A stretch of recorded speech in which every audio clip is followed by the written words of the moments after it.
आज मैं आपके सामने एक ऐसी कंपनी के बारे में बात करूंगा जो कि फिलहाल अपनी फेयर वैल्यू से अराउंड 70% के डिस्काउंट पे चल रहा है। और कंपनी के बिजनेस की अगर बात करें तो कंपनी की फाइनेंशियल स्टेटमेंट लेटेस्ट अगर आप चेक करेंगे और फाइनेंशियल ईयर 2023 की चेक करेंगे तो आपको उसके अंदर रेवेन्यू का नंबर दिखेगा 0। जी हाँ, इस कंपनी के फिलहाल कोई ऑपरेशंस नहीं है क्योंकि ये बेसिकली हमारे गवर्नमेंट ऑफ इंडिया के स्ट्रेटेजिक लैंड एसेट्स पे बैठी हुई है कंपनी। और इस कंपनी का अगर हम फाइनेंशियल ईयर 2023 की एनुअल फाइलिंग देखेंगे जो कि फाइनेंशियल स्टेटमेंट्स आई थी, उसके अंदर आप एक फुटनोट अगर चेक करेंगे तो उसके अंदर आपको ये पता चलेगा कि कंपनी की जो लैंड वैल्यू है उसकी फेयर वैल्यू इस टाइम क्या आ रही है। तो उसमें से एक छोटी सी स्टेटमेंट कंपनी ने ये बोली थी कि अभी फिलहाल जो उनकी फेयर वैल्यू लैंड एसेट्स की आ रही है वो अराउंड 2300 करोड़ की है। कंपनी का नाम है हमारा BEML लैंड एसेट्स, जिसको BLAL के नाम से भी जाना जाता है। और कंपनी की मार्केट कैप है अराउंड 650 करोड़ के आसपास की। ये एक ऐसी कंपनी है जो कि फिलहाल डेड साउंड कर रही होगी आपको, क्योंकि कंपनी के रेवेन्यू ना होने की वजह से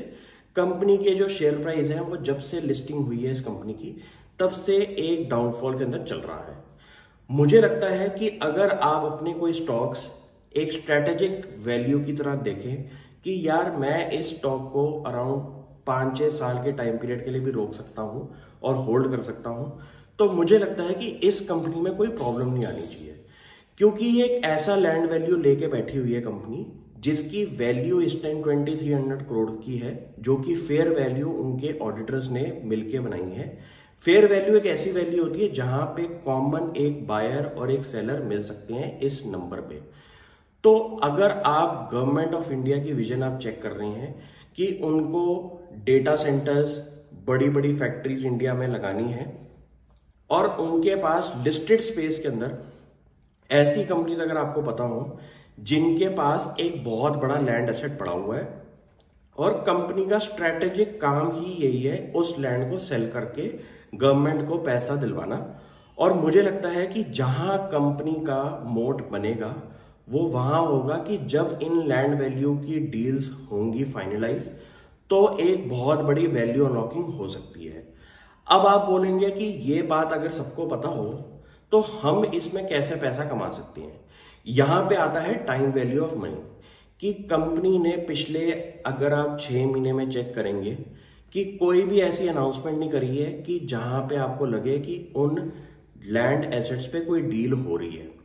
तो मार्केट के पार्टिसिपेंट्स को आज की डेट में ये होता है कि हमें तो क्विक मनी चाहिए और एक कंफर्म्ड मनी चाहिए। हमें एक विजन्स नहीं चाहिए कि ऐसा होगा तो ऐसा होगा। लेकिन इस केस में एक चीज पक्की है कि जब भी ट्रांजैक्शन होगी, आज नहीं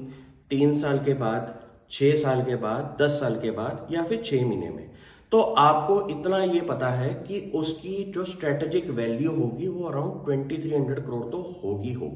अब इस पे कंपनी की डिपेंडिंग नॉलेज हो सकती है कि उसको वो लैंड को किस लेवल पे आगे सेल कर सकते हैं, क्योंकि ये काम काफी स्लो होते हैं जहां पे सेल डीड की ट्रांसफर अभी चल रही है। मुझे लगता है कि इसमें अभी टाइम लगेगा। तो टाइम अगर आपके पास है, होल्डिंग कैपेसिटी अगर है, तो इस स्टॉक में तभी एंट्री लें, क्योंकि ये गवर्नमेंट कंपनी है और गवर्नमेंट के काम इन चीजों पे काफी की नोटिस करेंगे कि स्लो चलते हैं डिसइन्वेस्टमेंट के क्राइटेरिया पे। अब गवर्नमेंट ऑफ इंडिया की विजन ये है कि उनको अपने नॉन कोर एसेट्स को सेल करना है। तो उन्होंने BEML, जो कि एक बहुत बड़ी कंपनी है मैन्युफैक्चरिंग सेक्टर के अंदर, जो कि मेट्रो के कोचेस भी बनाती है, एक अगर कैटेगरी बताऊं, और डिफेंस के अंदर भी एक बहुत बड़ी कंपनी है,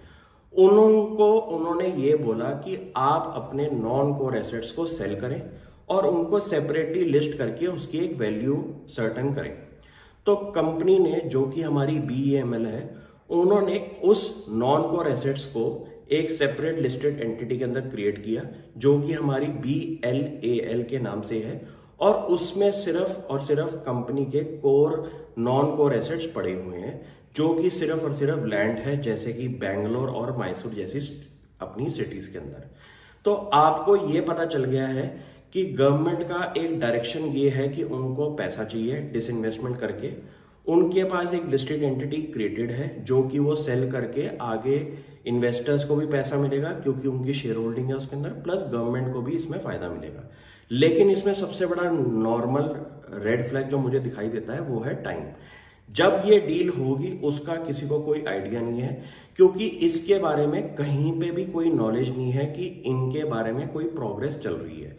और ये होता है सबसे बड़ा नेगेटिव फैक्टर किसी कंपनी के साथ, कि जब आपकी कोई प्रोग्रेस ना हो रही हो तो आपका शेयर प्राइस भी गिरता हुआ दिखाई देगा। कंपनी के जो जून के रिजल्ट्स आए हैं उसके अंदर भी कोई ऐसी अनाउंसमेंट मुझे नहीं दिखाई दी जहां पे लग रहा हो कि कोई प्रोग्रेस चल रही है सेल करने की लैंड को। तो ये हुई इस कंपनी के बारे में बात, और इसलिए हर स्टॉक को एक अपना पर्सनलाइज कस्टम व्यू भी आप दीजिए, क्योंकि हर स्टॉक ऐसा नहीं होता है कि आज लिया और हमने 2-3 महीने के बाद सेल कर दिया। कुछ स्टॉक्स में आपका रिटर्न की पॉसिबिलिटी भी ज्यादा होती है, लेकिन उनके अंदर आपको होल्डिंग कैपेसिटी भी चाहिए। Thank you.